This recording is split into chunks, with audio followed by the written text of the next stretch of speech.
Cameroon marks World AIDS Day against the backdrop of a fall in the national prevalence rate, even as the figures of infected cases continue to be a major cause for concern. The National Anti-Corruption Commission goes on a crusade to proscribe underhand practices during election periods, warning that perpetrators of corruption will face the heavy hands of the law. Prime Minister Joseph John Gutted drives shunt projects in the country on the fast lane, urging the contractors to speed up with finishing, ensuring the respect of CAF norms and recommendations. Those are our lead stories. Hello and welcome to the 7:30 News. I am Ben Menopufong.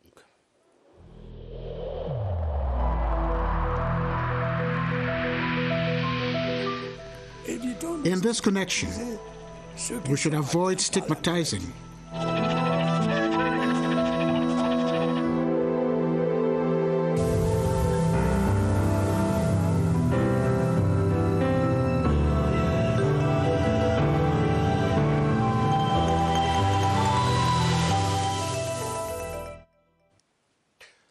Thanks for being there with us. Today is World AIDS Day, observed the world over under the slogan Global Solidarity and Shared Responsibility. The day is being marked as Cameroon records a drop in HIV/AIDS prevalence rate, down from close to 5% in the preceding years to 2.7%. The fight against AIDS in the country is thus yielding dividends, even if the prevalence rate amongst young people, especially women, remains a major preoccupation, as you say, Beatrice Losamba. Society frets about changing moral values and risky behaviors among young people, and the latest news about an increase in the prevalence rate of HIV/AIDS among young people seems particularly worrisome. Yesterday, we could hide information about sexuality. Today, at a very young age, children learn from television and internet, which exposes them to pornography. And this is not the only alarm being sounded. The number of young girls dating older men today has drawn attention. Some girls are materialistic, and if sex is their means to getting what they want, they will go for it. People live for pleasure, and sex is a source of pleasure. The latest rise of teenage pregnancy likely reflects changing patterns in the use of contraceptive, which warrants an honest conversation. My friends who don't use condoms say it robs them of pleasure. Condoms, experts say, are essential in the age of AIDS, given the virus is transmitted 80% of the time through sex. The rest of the time it goes in through the use of unsterilized sharp objects. As people fool around, regular communication about risk is required. Experts suggest control measures be put in place as speed breaks to risky behavior. In a World AIDS Day event organized in Yaoundé today, Public Health Minister Manauda Malaji frowned at the rising number of infected cases in the country, saying that even in the context of COVID-19, fighting HIV/AIDS still remains a priority of the government. Alice May has a summation of the minister's interaction with the press in Yaoundé today. Faced with the double situation of the HIV/AIDS and COVID-19 pandemic in the country, the government of Cameroon has intensified all necessary measures to prevent these diseases. The results are encouraging and giving us optimism. About 1,250 million people living with HIV/AIDS have been identified and are under treatment. The result is due to the control of the COVID-19 pandemic and also the sanitization measure put in place. The Minister of Public Health has presented these results before the press in Yaoundé, during a press briefing to mark the World AIDS Day. This satisfactory result is due to the sensitization carried out and the protections of individuals against the pandemic. Mass testing of people using the 3T methods also proved helpful. To consolidate the present results of HIV/AIDS and COVID-19 pandemic, Public Health Minister has called on the population to continue respecting barrier measures. On the event of World AIDS Day, First Lady Chantal Biya has sent out a message of solidarity and encouragement to HIV/AIDS patients across the globe.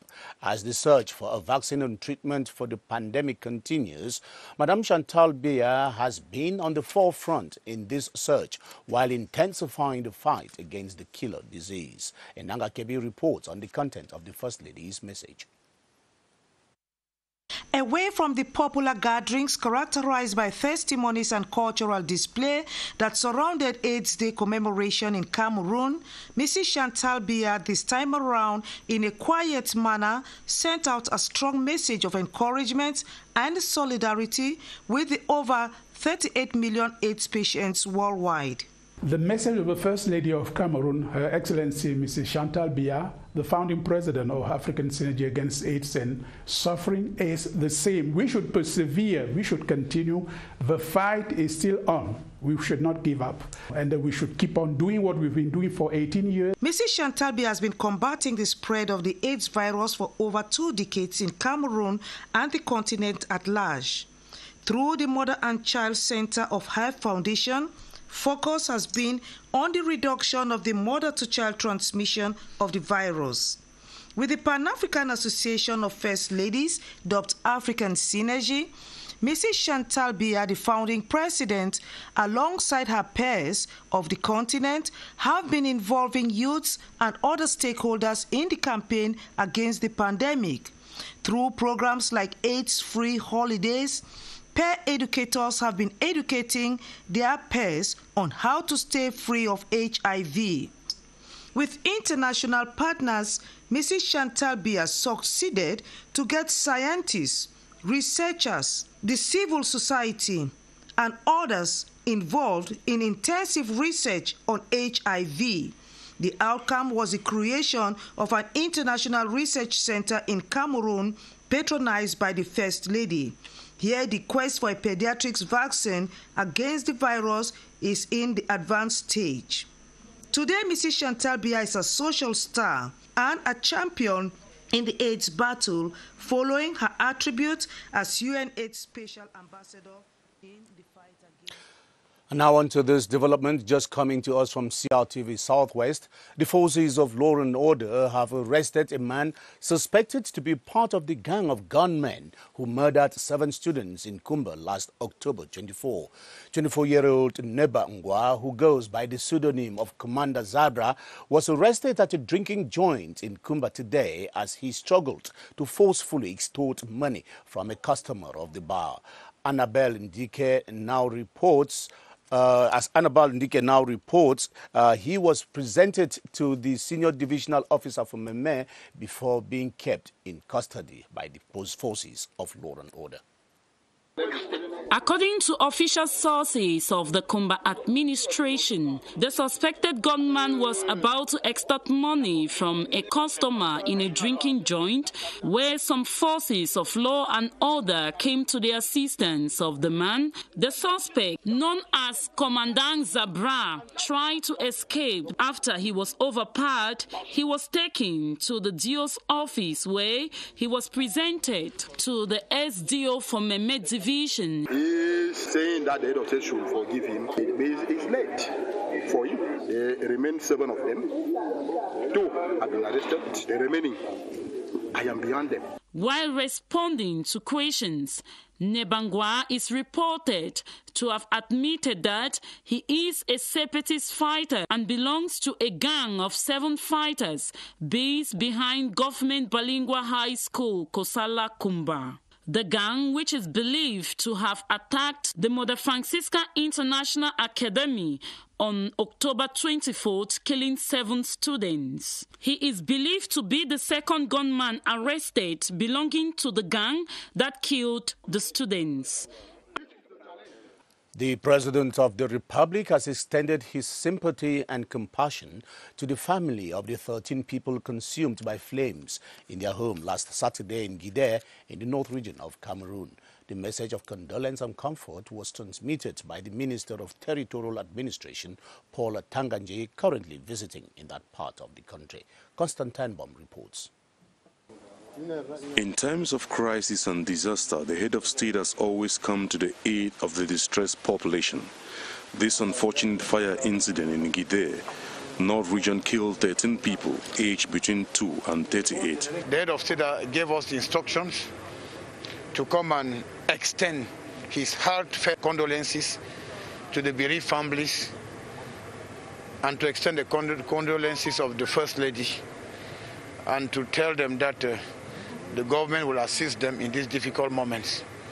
The fire incident occurred around midnight on Thursday, November 26th. Not long ago, the Dios residence was burned down to ashes completely. The residents of one of the judges here had the same situation. When they are building, they should try as much as possible to respect certain distancing. The minister says investigations have been opened. After Vidéo, Paul Atanganje traveled down to Ngaoundéré, where he chaired as a security evaluation meeting. The meeting availed the minister an opportunity to reconcile the commercial motorbike sector with the local administration, a relationship that got tense following the infiltration of the sector by hoodlums. Details with Constantine Bob, who is with the minister in Ngaoundéré.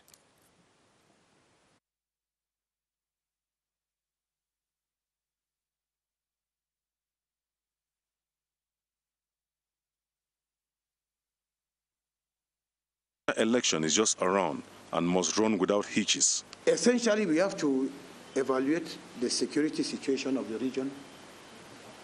We have to evaluate the forthcoming elections, because as the Minister of Territorial Administration, we are the agent of the government.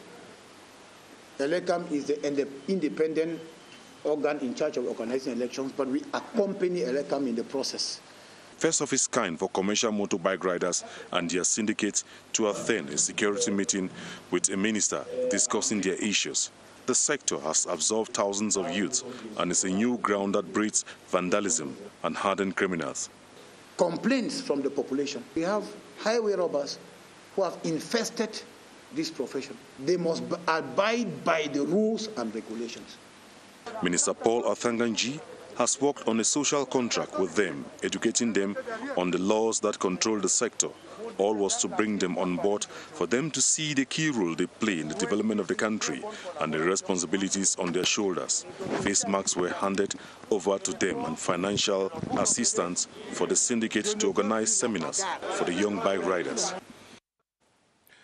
Campaigns for the regional council elections are cruising to fever pitch across the country.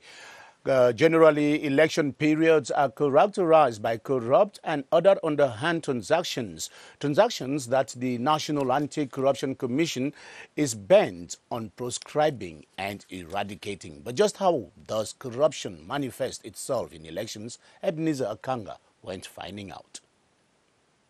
Electoral corruption can take various forms. It can be with some kilogram of fish or some kilogram of rice and some even 1,000 or 2,000 CFA that can be given to people. On the field, the actors admit that electoral corruption exists, but find subtle ways to put it.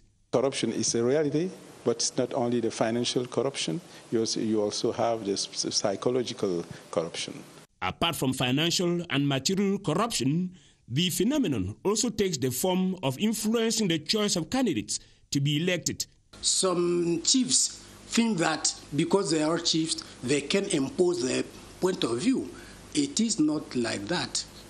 It is what we say today, one vote, one person. I've seen some chiefs giving money to other chiefs to be elected. And I say this is corruption, because a chief is not supposed to get money from another chief. To the National Anti-Corruption Commission, CONAC, electoral corruption is the worst form of corruption that should be fought against vigorously, because those who corrupt their ways to the regional councils cannot bring the development highly expected by the population. And you're watching the 7:30 news on the Cameroon Radio Television, the CRTV. We are beaming live from Yaoundé. The 11th edition of the CEMAC Trans-Border Trade Fair, dubbed FOTRAC, has opened in the southern border town of Kiosi.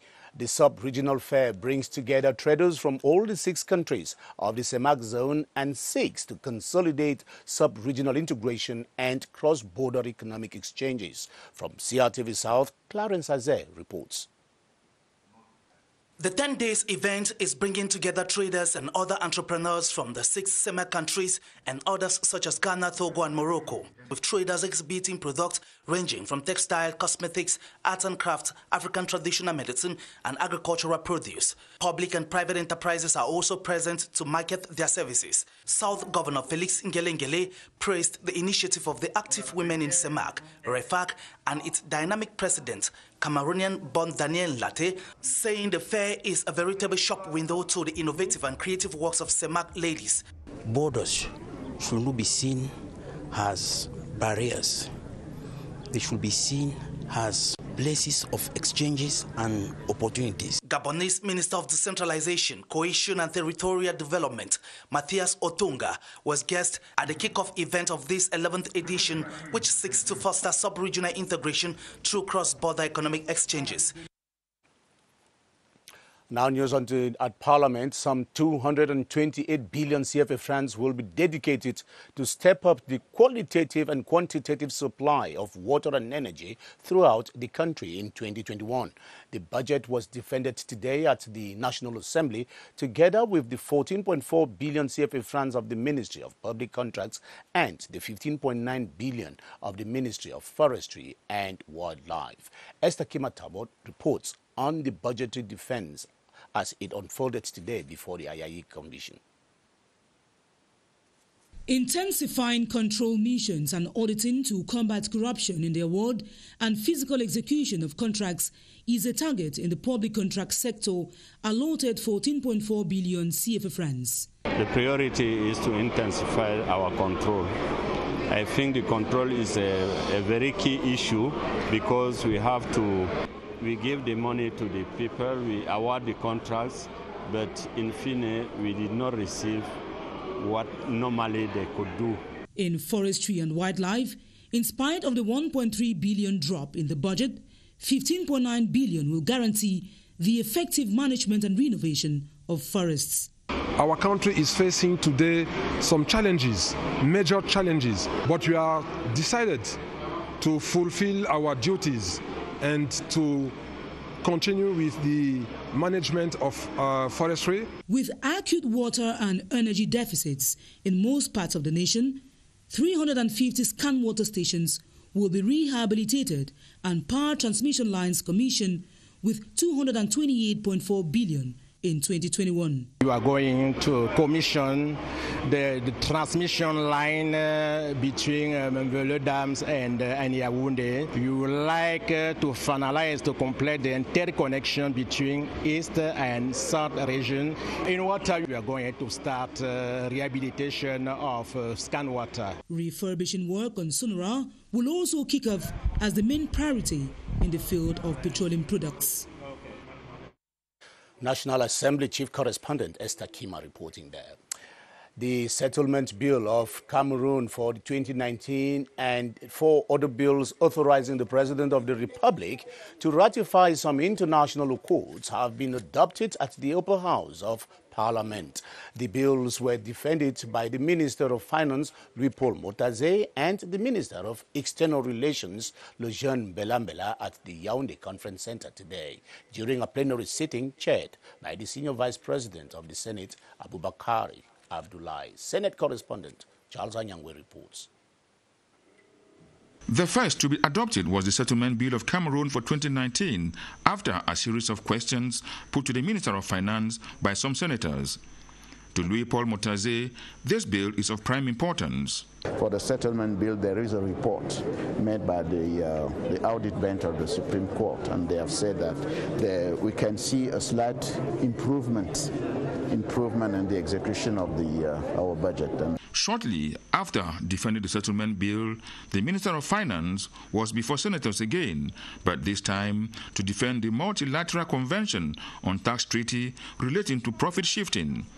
The minister was very clear as to what Cameroon stands to benefit from this agreement. This convention aims at helping the countries, and countries as ours, underdeveloped countries are ours, to make all those enterprises, all multinationals, to pay their taxes in the country. The next was the Minister of External Relations, who received the worries of some senators concerning the migration agreement between Cameroon and Switzerland. Why the special attribute to the relationship between Switzerland and Cameroon? Lejeune Belambela debunked the worry of Senator Kemende, stating that the agreement aims to define cooperation in migration management between the two countries and grants facilities for nationals of both countries to enter and reside in each other's territory, as well as to promote the respect of human rights for irregular migrants. The Minister of External Relations also defended the bill authorizing the President of the Republic to ratify the supplementary Cartagena Protocol on biosafety, while the last bill on the air transport agreement between Cameroon and the United Arab Emirates was defended by the Minister of Transport. The maiden edition of the Cameroon Digital Boost is underway in Yaoundé with vision to create a network of economic operators who will contribute in supporting local entrepreneurs. Experts of the Cameroon Digital Boost are working in partnership with the Ministry of Posts and Telecommunications in developing a digital economy policy for the country. As Ewane Epole reports, the Digital Boost 2020 is an initiative of the Cameroonian diaspora. Initiated by Cameroonian-born Samuel Hervé Mandeng, the Cameroon Digital Boost 2020, the first in its kind, has as main objective to promote synergy between key actors of the Cameroon digital economy and experts from the diaspora in order to build a strong and competitive digital industry. COVID-19 just made the whole thing worse. What we are doing right now basically gives each and every entrepreneur a competitive advantage. We have different sectors, emerging sectors that will be born as a result of what we are doing. And I think that we are also going to create, give and take, a whole lot more entrepreneurs in the digital space. During the seminar, participants were drilled on digital leadership and creating a network of economic operators that will greatly contribute in supporting local entrepreneurs in their markets. Experts of the Cameroon Digital Boosts are working with the Ministry of Posts and Telecommunications, MINPOSTEL, in developing a digital policy in the country. The Women Guide for Empowerment and Development, codenamed WOGET, has intensified activities to raise awareness of the fight against gender-based violence and human trafficking. The association brought together partners, experts and other activists within the framework of the 16 days of activism against gender-based violence and human trafficking that will culminate in the commemoration of the Human Rights Day on December 10. Kilian Dandifo reports. Women Guild for Empowerment and Development, WOGET, has been taking care of many out of the 530,000 IDPs from the crisis in the Northwest and Southwest regions. The association has widened its care spectrum. We want to reach out to the big people in the capital city so that they can also support us in what we are doing to empower these vulnerable men and women and children who are here suffering. It is pulling its partners along against gender-based violence and human trafficking. Gender-based violence affects the human rights of women. When you know my burden, you will share my burden. But I'm inviting all of us in here this afternoon to know each other's burdens. The host hotel goes beyond funding these activist bodies. Are trained to all these effects of human trafficking, and they can spot it in front of the customers, but also in the team members community. 16 days activism, which began on November 25, will culminate in Human Rights Day commemoration on December 10. The president of the National Association of Sheriff Bailiffs of Cameroon has invited his peers of the Central region to take advantage of further training and catch up with ongoing mutations and evolutions in their corps. Barrister Samuel Ename was speaking in full today as he opened both the General Assembly of the Order and a capacity-building seminar for bailiffs. Sidodi Jobmandi reports. The meeting, which gathered sheriff bailiffs of the Central region, was aimed at creating awareness on their profession, which they consider honorable and important in the administration of justice. The idea is to bring training closer to the colleagues so that the capacities of the colleagues on the field can be improved upon. The seminar, organized under the theme Seizure of Debts, was also a way to examine best practices for the effective implementation of rules as far as the appropriation of debts is concerned. There are a lot of practical issues that go into recovery by seizure of debt. There is a need that the practice should equally tie in with the law. The General Assembly of Sheriff Bailiff was also an opportunity for members of the Sheriff Bailiff Corps to elaborate on realities faced on the field while executing their duties. Cameroonian poets have gathered or converged on Yaoundé for an international festival on poetry codenamed Festi Set Colline. It is an initiative that seeks to encourage and project literary creativity and boost the reading culture in Cameroonians. Jean-Claude Awona is the president of the Cameroon Association of Poets. He told our reporter Joyce Tata the main thrusts of the festival. Our message this year is a message of health. The pandemic illness, coronavirus, we are all fighting against this illness, and all poets that have come from regions of Cameroon, not only on pandemics, but mainly on life, because we are writers that are for life. Before the end of this forum, I think we have to make Cameroonian love reading and love poem. We have to try to boost people engagement about reading. Now let us talk sports. The Prime Minister, head of government, has invited stakeholders in next month's African Football Championship to accelerate finishing touches on the different sites to host the competition and to meticulously execute recommendations made by the Confederation of African Football Inspection Team, which visited the country in October. Joseph Dion-Gute was speaking today in Yaoundé while chairing the 27th session of the committee tasked with preparing the 2021 CHAN and AFCON 2022. Christian Chaatam reports from the Star Building. The 27th session of the committee tasked with preparing the competition, as well as the AFCON 2022, focused on the situation of the different stadiums and sites to host the competition, as well as on the recommendations made by the CAF inspection mission, which visited Cameroon last October. Prime Minister Joseph Dion-Gute has instructed the Minister of Water and Energy to ensure the supply of water and electricity to all stadiums and annexed stadiums concerned with the organization of the competition. The Prime Minister tasked the Minister of Sports and Physical Education with ensuring an acceleration of work in order to ensure that all pitches meet CAF standards. We are in a dynamism of a rise of power in the preparation.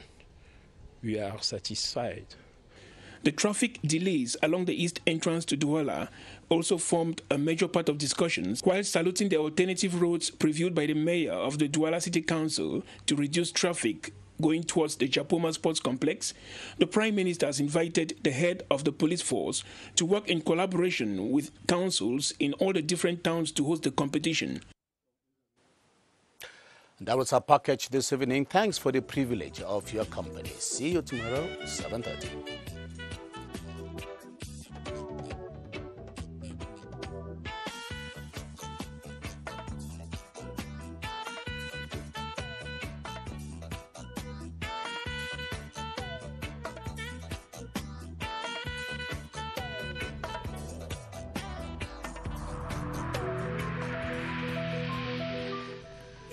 In this connection, we should avoid stigmatizing.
CRTV News, ici, toute l'info.